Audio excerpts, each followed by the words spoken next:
When Sirajuddaulah became the Nawab of Bengal in 1756, he drove the English out of Calcutta for expanding fortification against the order and misusing trading right.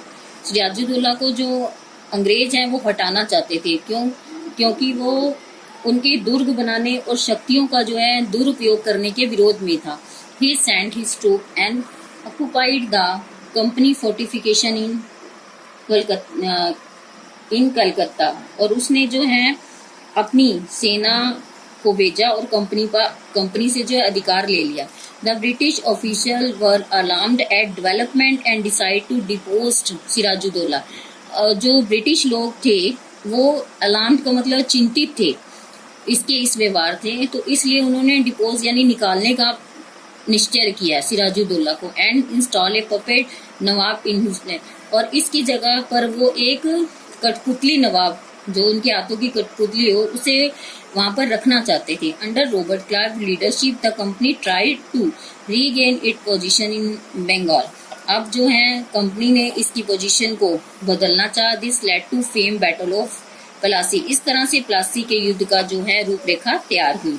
Robert Clive was a clever man, जो एक बहुत चतुर आदमी था. He bribed some important member of Sirajuddaulah court including the commander in chief, यानी उसने बहुत से सदस्यों को ब्राइब यानी कि रिश्वत दी. इसमें उसका जो commander in chief Mir Jafar दी था. On 23 June 1757 the army of Sirajuddaulah and the English East India Company met at Plassey, जो प्लासी के स्थान पर मिले. Mir Jafar and his royal soldiers in the Nawab army did not take part in the battle. इस तरह से जो उसके वफादार सिपाही थे नवाब के और बहुत सारे कर्मचारी थे, उन्होंने इस युद्ध में भाग नहीं लिया, क्योंकि रॉबर्ट क्लाइव ने उनको क्या दी थी, उनको रिश्वत दी थी कि वो उस युद्ध में शामिल ना हो. सिराजुद्दौला वाज डिफीटेड, इसलिए वो हार गया. इम्प्रिजन, उसे जेल में डाल दिया गया. He was killed later and Mir Jafar gave the British undisputed. उससे इस तरह से वो मारा गया और मीर जाफर को जो है वहां पर जो नवाब नियुक्त किया गया. Mir Jafar gave the British undisputed right to trade without tax. Mir Jafar ने जो है उन्हें व्यापार करने का अधिकार दिया बिना कर के, बिना टैक्स भी, उन पे कोई टैक्स नहीं लगेगा. He paid a huge sum as war compensation to the country. उल्टा वो कंपनसेशन यानी मुआवजा दिया करता था क्योंकि कंपनी मतलब कि क्योंकि वो लोग हार गए थे. The Battle of Plassey is an important landmark in the history of India. It marked the first step to the transformation of a small trading company into gigantic political power. इसमें एक बहुत ही महत्वपूर्ण बदलाव आया इतिहास में. एक छोटी सी ट्रेडिंग कंपनी जो एक विशाल राजनीतिक शक्ति बन गई थी. The victory gave the British foothold from where they were to eventually conquer the whole India.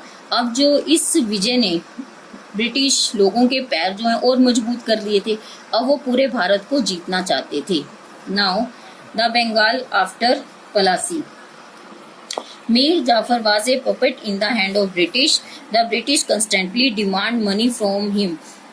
The company official used him as a golden sack. इस तरह से मीर जाफर उनके हाथों की कठपुतली था, वो लगातार इनसे पैसे की डिमांड करते थे. कंपनी के ऑफिसर उसे गोल्डन सैक, यानी कि गोल्डन सैक का मतलब होता है कि इसे स्वर्ण थैला, मतलब कि इसमें which they could dip their hand at pleasure, जब भी वो हाथ डालें कुछ ना कुछ निकाल लें. तो when he could no pay no more, उसके लिए उन्हें कुछ ना देना पड़े. He was replaced by Mir Qasim. The new nawab rewarded the company by granted it and right to collect revenue to the district of Bardhan and Minapur and the Chittagong. After being in the shadow of British for some year, मतलब कि उनके ऊपर British की छत्र छाया कुछ समय तक रही. Mir Qasim try to free himself from the control. अब मीर कासिम स्वयं को आजाद करवाना चाहता था उनके कंट्रोल से.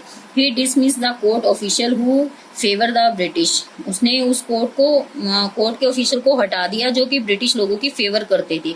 ही hire European expert to training है, उन्होंने यूरोपियन के एक्सपर्ट को लगा लिया। He also abolish all duty in internal trade, so both Indian and British merchant could trade on equal terms. उसने जो यूरोपियन लोगों के लिए और ब्रिटिश लोगों के लिए एक समान कंडीशन रख दी। This was unacceptable to the British merchant, ये जो ब्रिटिश सौदागरों को जो था स्वीकार नहीं था। As it ended their trade monopoly, hence adversely affected their profit. क्यों नहीं था? क्योंकि इससे उनके व्यापार के एकाधिकार पर बहुत ज्यादा प्रभाव पड़ रहा था और उनके प्रॉफिट पे। The British now decided to depose Mir Qasim. अब जो ब्रिटिश लोगों ने डिसाइड किया कि मीर कासिम को भी हटा दिया जाए। Battle of Buxar, the British defeated Mir Qasim in a series of battle. Mir Qasim fled to Awadh चला गया। He formed an alliance with Sirajuddaulah the nawab of Awadh and Shah Alam द्वितीय। उसने इनके साथ अलायंस मतलब संधि की इन तीनों राजाओं के साथ। The combined army met the British force at Buxar on 22 October 1764। The Indian army was defeated, इसमें भी डिफीटेड इंडियन आर्मी की हार हुई। A treaty was sign and Shah Alam second granted the company to diwani of Bengal Bihar Orissa. अब इसके बाद इस संधि के दौरान उन्हें बंगाल बिहार उड़ीसा की दीवानी मिल गई। सुजाउद्दौला वाज मेड टू पे 50 लाख रुपीज एज वार डैमेज, यानी 50 लाख रुपए कंपनी को देता था। डैमेज हुआ था जो इस युद्ध में नुकसान हुआ था। मीर कासिम वाज डिपोज, यानी मीर कासिम जो वहां से भाग गया। Mir Jafar was made the nawab वंश, उसके बाद मीर जाफर उसके बाद नया नवाब बना। The battle of Buxar was decisive battle in Indian history. The weakness of Indian army was thoroughly exposed. इस तरह से इंडियन आर्मी की वीकनेस यानी कमजोरी प्रकट हो गई।